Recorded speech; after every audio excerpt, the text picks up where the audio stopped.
महाराष्ट्र में हुए विधानसभा चुनाव में महायुति ने भारी वोटों से जीत हासिल की।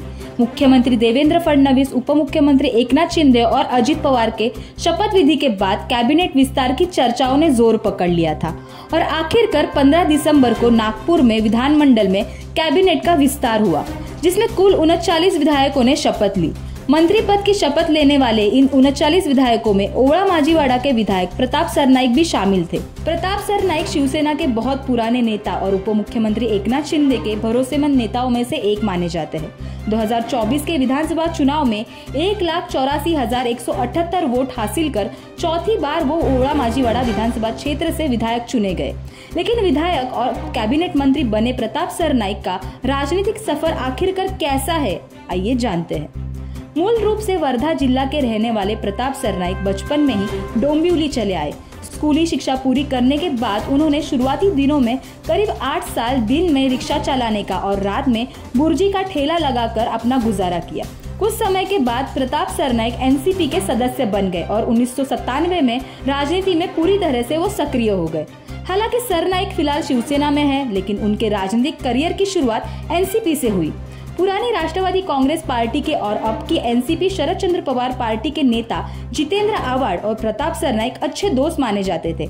ऐसा भी कहा जाता था कि शुरुआती दिनों में प्रताप सरनाईक को जितेंद्र आव्हाड के दोस्त के तौर पर जाना जाता था।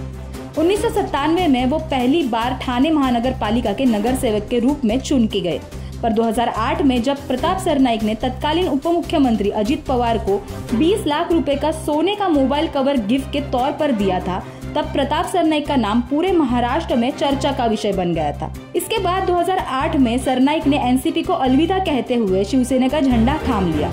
इसके तुरंत बाद अगले साल यानी 2009 में हुए विधानसभा चुनाव में प्रताप सरनाईक को पार्टी से टिकट मिला और शिवसेना के टिकट पर ठाणे से विधायक बन गए। 2009 के बाद 2014 और 2019 में भी वो ओवळा माजीवाड़ा के विधायक चुने गए। 2022 में उप मुख्यमंत्री एकनाथ शिंदे ने 40 विधायकों के साथ शिवसेना में बगावत कर दी। शिंदे का समर्थन करने वाले इन 40 विधायकों में प्रताप सरनाईक का भी नाम शामिल था। लेकिन 2013 में 56,000 करोड़ रुपए के घोटाले के सिलसिले में प्रताप सरनाईक के खिलाफ ईडी की कार्रवाई हुई। इस पर पर्दा डालने के लिए प्रताप सरनाईक शिवसेना शिंदे गुट में शामिल हो गए थे, ऐसा भी कहा जाता है। शिवसेना शिंदे गुट के सत्ता में आने के बाद 2024 के विधानसभा चुनाव में भारी बहुमत से जीतकर लगातार चौथी बार प्रताप सरनाईक ओवळा माजीवाड़ा के विधायक बने। उनकी इस रिकॉर्ड ब्रेकिंग जीत के बाद अब उन्हें महायुति के कैबिनेट में भी मौका दिया गया है। इसलिए अब ये देखना अहम होगा कि आने वाले समय में कौन सा मंत्री पद प्रताप सरनाईक के हिस्से में आता है।